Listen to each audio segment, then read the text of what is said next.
Assalamualaikum warahmatullahi taala wabarakatuh. Selamat sejahtera. Tuan-tuan, tolong share, tolong like, tolong subscribe. Satu artikel menarik berkenaan dengan PAS yang saya baca tadi. Saya mungkin nak share sikit tulisan seseorang di Malaysia kini. Pulasan, biadab di mata, mereput di hati. Oleh Al-Abror Muhammad Yusof. Ini antara Al-Abror Muhammad Yusof, penulis di Malaysia kini ni. Beberapa tahun lalu, atau lebih khusus selepas PRU14 selesai, Jomo KS secara santai meramalkan bahawa politik PAS akan kembali kepada era 80-an. Dia membuat andaian itu dengan melihat kepada sifir politik PAS menjelang PRU berkenaan serta pendekatan mereka yang mereka ambil. Sudah tentu perbezaan sikap PAS tersebut bukan sahaja disedari oleh Jomo, bahkan turut dilihat oleh ramai orang. Bermula dengan pergerakan politik yang terkepung oleh lingkungan Melayu Islam, PAS kemudian meneroka medan baru pada dekad 2000, awal 2000 antara lain dengan slogan PAS for All. Bagaimanapun langkah panjang PAS kemudian dianggap semakin terantai dengan perubahan sikap mereka yang mahu menjuarai isu kemaluan Melayu bersekali dengan perjuangan Islam. Kini telahan Jomo itu semakin jelas. Sudah tentu PAS tidak akan mahu mengakuinya atau sekurang-kurangnya mengiyakan secara terbuka. Sebahagian besar orang PAS tentu menganggap pencaturan mereka adalah semata-mata benar dan tidak ada yang tidak benar kecuali benar belaka. Kerana itu jugalah orang ramai tidak perlu berasa aneh apabila persekitaran parti itu kini dipenuhi dengan sikap bermusuh yang luar biasa melampaunya. Lihat saja bagaimana ada sesetengah pihak bersikap bagi menghadapi berita keuzuran Menteri Ekonomi Rafizi Ramli yang dilaporkan ada masalah jantung. Ada yang menulis, dah mampus ke belum iblis ni? Tulis seseorang yang menyambut berita tersebut beberapa hari lalu di media sosial. Semakin umum menunjukkan individu terbabit merupakan seorang muslimah. Raja Formula sakit jantung sekarang, tak payah doakan beliau. Tulis seorang yang lain pada tempat lain. Semakin menunjukkan dia seorang lelaki yang menerima 2 kalimah syahadah sebagai pegangan. Sudah tentu itu bukanlah kejadian yang terpencil. Ia juga sudah tentu bukan terhad kepada seorang dua individu terbabit saja. Jika mahu dan sedikit rajin, semaklah hantaran-hantaran atau komen-komen yang bersepah di media sosial. Akan dapat ditemui dengan mudah bukti mengenai busuknya hati, tengkiknya jiwa dan jahatnya sikap sesetengah orang di negara ini. Dan lebih malang, ia didokong oleh hanya perbezaan politik. Pada masa sama, orang politik yang dipuja dan dikagumi itu nampaknya tidak ada masa walau sesaat pun untuk cakna, apalagi menasihatkan pengikut mereka agar berhemah semasa berkata-kata. Perseteruan kerana berbeza pandangan boleh saja berlaku pada bila-bila masa. Namun, semua itu ada batasnya. Berdepan dengan ujian hidup atau menghadapi kematian sepatutnya membuat seseorang yang waras menekan brek pemusuhan lalu menjadi manusia yang benar. Sudah adakah teguran dan nasihat diberikan? Lebih malang lagi apabila antara komen tersebut dibuat sebagai reaksi kepada hantaran pihak pimpinan politik yang lebih malang tidak menunjukkan sebarang rasa kesal pun. Adakah mereka sebenarnya rasa bahagia dan terhibur dengan kata-kata tersebut? Sudah tentu jika perlu nanti orang politik akan mendakwa akaun media sosial mereka digodam, maka akan selamatlah mereka untuk sementara waktu. Dengan pendirian politik tertentu pula dengan mudah mereka akan disucikan oleh pimpinan atasan. Sebenarnya perseteruan dan sikap melampau sebegitu tidaklah begitu sahaja, sebaliknya diundang oleh setengah orang sejak tahun lalu. Agamawan yang tidak rasa bersalah malah bangga mencarut dan memaki orang mengajar di masjid misalnya. Ia kemudian disambut pula oleh keceluparan orang politik di pentas-pentas ceramah. Kedua-dua golongan terbabit berkelakuan begitu demi memaku minat dan sokongan orang ramai sahaja. Lantaklah apapun reaksi orang lain kerana di sana sini ada saja dalil untuk mensakralkan perbuatan tersebut. Kecuali dibezakan oleh suasana pengaruh media sosial, tidakkah persetujuan melampau sekarang ini sedikit banyak menggambarkan langkah politik era 80-an yang penuh dengan ketegangan dan permusuhan? Dan era 80-an itu bukanlah satu tempoh masa yang biasa-biasa. Pada ketika itulah terbitnya fatwa yang dilafazkan di Branggol Paradong, Terengganu. Dan jangan sekali-kali dilupakan juga bahawa kesan daripada fatwa itu bukan saja keharmonian tergugat, malah banyak darah yang ditumpahkan. Tuan-tuan, saya tertarik dengan tulisan ini dan apa yang ditulis berkenaan dengan sikap dan dan natijah kepada apa yang telah terjadi kepada parti PAS. Okey, parti yang mendakwa membawa Islam. Yang katanya yang paling benar, yang katanya membawa ajaran Islam, yang katanya melalui tarbiyah. Now, tarbiyah tu loosely translate kepada perkataan dalam bahasa Melayu kita sebagai pendidikan ataupun kita mendidik dia. Tetapi tarbiyah dia kepada pendidikan tu terlalu simplistik. Sebenarnya perkataan tarbiyah itu sangat dalam. Tarbiyah itu kata akarnya, root word daripada perkataan Rab. Maksudnya, pendidikan itu mestilah pendidikan yang berlandaskan dan berteraskan kepada ajaran Rabb. Rabb tu apa? Tuhan. Jadi kalau tarbiyah itu, kita selalu kata macam ni, kita nak tahu pokok, kita tengok buah dia. Kita nak tahu pokok, kita tengok buah dia. Kalau buah dia buah mangga, itu pokok mangga. Kalau buahnya buah durian, itu pokok durian. Kalau buahnya adalah buah ciku, itu pokok ciku. Kita nak tahu pokok, kita tengok buahnya. Kan? Dan Allah sebut dalam Al-Quran kan berkenaan dengan pokok yang menjulang tinggi kerana dia menegakkan kalimah berbanding dengan yang melata.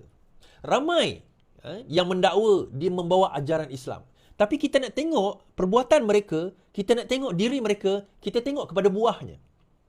Kita tengok kepada komen-komen ni tuan-tuan. Kita tengok kepada komen-komen mereka. Itu buahnya. Kita tengok bagaimana mereka mengeluarkan perkataan. Itu buahnya. Itu adalah hasil kepada tarbiyah, pendidikan yang dihasilkan oleh pemimpin mereka.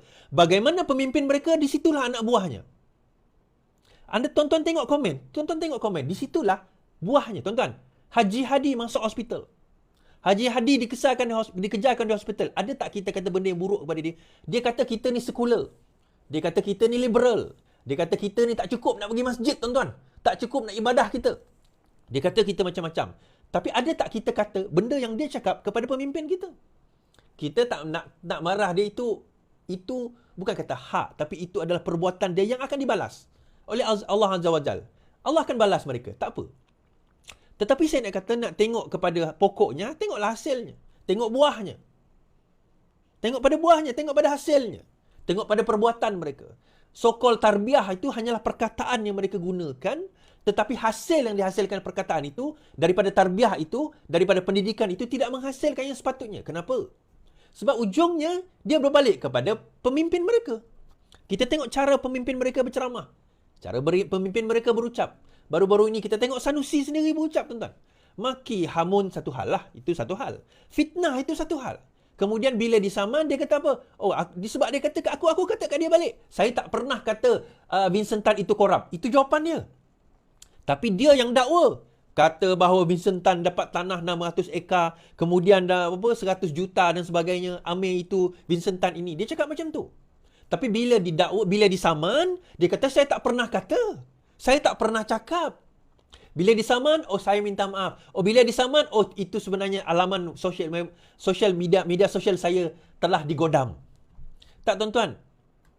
Sebab apa dia jadi macam tu? Kita kena faham, tahun 80-an dahulu, PAS ni bermula daripada pendidikan, daripada politik apa. Itu kita kena faham, dan saya dah sebut berkali-kali. PAS bermula daripada pendidikan Syiah. Bukan dia Syiah, bukan. Kita kena faham itu. Dia bukan berfahaman Syiah. Ada orang PAS itu Syiah, saya tahu. Tetapi bukanlah semuanya Syiah. Cuma mereka menggarap pemikiran, mereka menggarap perjuangan, mereka menggarap ideologi itu daripada apa orang kata, daripada ideologi dan juga pegangan Syiah. Dan 80-an kita menyaksikan bagaimana revolusi Iran itu sendiri, Syiah itu sendiri bangkit dengan dengan kepimpinan ulama. Wilayatul Fiqh, kepimpinan ulama dia. Wilayatul Fiqh adalah slogan Syiah. Kepimpinan ulama translate atau terjemahan daripada Wilayatul Fiqh itu, daripada yang dibawakan oleh Syiah. Ini yang PAS terkesima dengan perjuangan itu, dan mereka nak bawa perjuangan tersebut. Tuan-tuan, benda itu akhirnya akan mewujudkan satu masyarakat yang ada dikotomi. Seolah-olah dia melihat ada kafir dan ada Islam, itu saja. Dan sesiapa yang bersekongkol dengan kafir itu, maka dia adalah kafir dan wajib dia tentang. Inilah pemikiran yang dibawa oleh golongan-golongan ini. Dan jangan terkejut sekarang ini kita dengar di kalangan pimpinan-pimpinan muda, ustaz-ustaz PAS mengatakan, perlembagaan Malaysia itu adalah perlembagaan kafir. Maka hendaklah kita meruntuhkan perlembagaan tersebut untuk kita bina perlembagaan baru. Ini bukan pemikiran yang baru, bukan pemikiran original daripada PAS. Ini adalah pemikiran lama. Yang dibawa, lama tu bukannya tahun 1000 tahun lepas, tak. Lebih kurang bila runtuhnya Khalifah Islamiah, maka ada golongan-golongan sebegini yang melihat selain daripada so-called Islam itu, so-called Khalifah itu adalah kafir. Satu pemikiran yang dangkal sebenarnya. Sedangkan benda ini kalau kita nak wacanakan, dia lebih besar dan lebih luas daripada simplistic mind sebegitu. Dunia berubah. Dunia berubah. Dan hukum Islam itu sendiri sebenarnya, kita akan dapati bahawa betapa indahnya Islam itu bukan Islam yang sebenar. Menarik kalau saya nak buat satu seminar, bukanlah saya lah, tapi yalah, kita tunggu Ustaz Wan Ji keluar nanti. Saya ingat saya nak bawa dia. Membentangkan tentang perkara ini, pemikiran-pemikiran PAS. Bagaimana apa orang kata dia apa orang kata PAS itu sendiri telah kembali ke pemikiran tersebut, dan dia tak hilang tuan-tuan. Dia tak lari. Kenapa tak lari saya kata? Baru-baru ini perkataan DAP kafir itu keluar kembali. Kemudian ditarik balik oleh apa orang kata wakil PAS mengatakan, saya tak kata semua. Saya kata yang mana kafir itu kafir lah, dia kata. Yang mana bukan Islam itu kafir lah, dia kata. Tuan-tuan, perkataan kafir itu sendiri, bukan semua orang bukan Islam itu kafir. Kontroversi tak perkataan tu? Kafir itu maksudnya menolak. Sebelum dia menolak, dia kena tahu dulu. Bagaimana kita katakan dia menolak kalau dia sendiri pun tak faham dan terkeliru dengan apa yang kita bawa? Kafir itu apa maksudnya? Kafir itu dia menolak. Maksudnya sebelum dia menolak, dia kena faham. Dia datangkan hujah kepada dia dan dia yakin dengan hujah tersebut dan dia menolak. Maka itu baru kita panggil kafir. Okey, ini ada perbezaan pendapat di kalangan ulama. Tetapi saya tak nak bincang dengan bab tu. Tetapi bila dia sebut DAP itu kafir, dia lupa ke bahawa dalam DAP itu ada orang Islam? Speaker kata, henti label individu lain kafir, Zionis. Speaker beritahu ahli parlimen. Speaker Dewan Rakyat Abu Johari meminta ahli parlimen blok kerajaan pembangkang tidak lagi menggelar individu lain kafir, Zionis atau mana-mana gelaran ketika berbahas. Beliau mengeluarkan kesan itu sebelum persidangan bermula pagi ini. Berkata, ia mengelakkan timbul sensitiviti, mengguris hati dan menjejaskan keharmonian kaum. Padamkanlah isu panas tersebut yang berlaku pada minggu lalu. Biarlah perbahasan ahli yang Muhammad berlandaskan isu membela rakyat di luar sana. Now, ada juga ahli parlimen PAS, PN yang bangang. Jadi bermaksud speaker sekarang ni tak nak sebut Zionis lah. Allah. Kenapalah pemimpin PAS ni dan PN ni bangang-bangang tu? Yang speaker kata, jangan gelar ahli parlimen lain tu Zionis. Jangan gelar ahli parlimen lain tu kafir. Jangan gelar, jangan ada gelaran-gelaran itu. Tak payah. Fokus kepada isu yang kita nak bincangkan. Fokus kepada isu nak dibincangkan. Apa polisi, fokus pada itu. Itu tugas ahli parlimen. Bukan tugas ahli parlimen nak label-melabel di antara satu sama lain. Bukan tugas ahli parlimen yang itu. Tetapi ada yang kata, jadi maksudnya kita tak boleh sebut perkataan Zionis salah dalam parlimen ni. Ada bodohnya. Stupid never finish. Ni geng stupid never finish, tuan-tuan. Saya nak komen panjang-panjang pun tak guna. Kan? Panjang-panjang pun tak guna. Tapi inilah antara kesan sebenarnya. Kesan yang menjadi tunjang kepada perpecahan umat Islam. Ni tuan-tuan saya nak beritahu. Ada yang kata umat Islam kita berpecah kerana kita berbeza politik. Kerana politik kita berpecah. In a way saya setuju. Bukan kerana politik, tetapi kerana kita menyempitkan makna politik itu. Dia macam ni tuan-tuan. Umat Islam, dia kata kita kena bersatu di bawah satu kepimpinan. Dia tak boleh. Manusia ni tidak akan bersepakat dalam semua perkara. Manusia tidak akan bersepakat dalam semua perkara.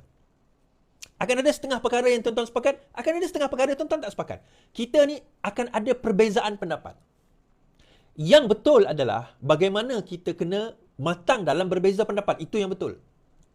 Yang salah, dua benda yang salah. Mengatakan tidak boleh berbeza pendapat, itu pun salah. Kedua, berbeza pendapat sehingga kita kafir mengkafir, bunuh membunuh, tolak menolak, apa orang kata, pulau memulau, yang itu pun salah. Dua ekstrim ni adalah satu pandangan yang salah. Berbeza pendapat sepatutnya benda yang boleh jadi sesuatu yang meningkatkan kita sebagai manusia. Sebab itu kita ada civilization, tamadun yang hebat. Kerana kita berbeza pendapat. Yang betul adalah bagaimana kita manage perbezaan pendapat. Hasan Al-Banna sebut, bersepakat dalam perkara yang disepakati. Bekerjasama dalam perkara yang disepakati dan forgive. Bermaaf-maafan ataupun berlapang dada dalam perkara yang kita berbeza pendapat. Yang mana kita beza pendapat, kita kata, okeylah bab ni, agree to disagree lah. Tapi bab ni kita setuju. Apa kita kerjasama? Apa kita gerakkan benda ni? Contoh sekarang di dalam parlimen. Kita semua setuju, kita kena betulkan balik ekonomi. Kerjasama dalam bab tu. Okey, dalam bab bagaimana nak membetulkan ekonomi. PAS mungkin ada cara dia, Bersatu mungkin ada cara dia, Muda mungkin ada cara dia. Tak ada masalah. Berbezalah pendapat bagaimana. Sebab mungkin juga pendapat daripada pihak lawan itu mungkin yang terbaik. Mungkin lebih baik daripada pendapat kita. Tak ada masalah. Isunya, kerana perbezaan pendapat tersebut, oh tak boleh ni. Kau melawan Tok Guru ni. Oh kau melawan ulama' ni. Kafe ni melawan ulama' ni. Ni kurang ajar ni melawan ulama', melawan Tok Guru ni. Dia bawa hujah tu tuan-tuan. Dia bukan bawa hujah. Oh, kita berbeza pendapat kerana 1, 2, 3. Pendapat awak salah kerana sepatutnya macam ni. Pendapat awak kata macam ni, saya sepatutnya macam ni. Kita bawa hujah yang lain. Bukan hujah yang itu dibawa. Sebaliknya digunakan, dipanggil kalau dalam fallacies, apa orang kata? Fallacy of authority. Oh, kau tak boleh cakap macam tu sebab dia ulama'. Dia ustaz. Dia lebih tahu. Takkanlah dia tak tahu. Dia tahu bidang dia lah. Bidang kalau dia belajar usul fiqh, dia tahulah bidang usul fiqh. Itu pun kita boleh pertikaikan kalau kita ada ilmu. Tapi kalau dia bercakap bidang lain, dia bercakap tentang polisi, dia bercakap tentang ekonomi, dia bercakap tentang perkara-perkara yang bukan bidang dia, kita boleh pertikaikan, kita boleh persoal. Even kalau dia cakap bidang dia pun, kita boleh bahaskan. Kalau kita ada ilmu kepada perkara tersebut. Benda macam ni yang sebenarnya, yang kita salah faham. Dan saya suka dengan penonton-penonton saya ni, sebab majoriti penonton saya ni adalah penonton yang bijak. Itu saya suka. So, cara saya lebih suka, kalau saya bawa satu perkara, tonton tak perlu setuju 100% dengan saya. Tetapi, tonton boleh berfikir. Yang itu saya nak. Sebab itu saya tengok penonton-penonton saya, majoritinya adalah mereka yang rajin berfikir dan bijak-bijak. Tontonlah tu. Ada lawan-lawan kat sini, itu normal. Baik, kita bawa kes seterusnya.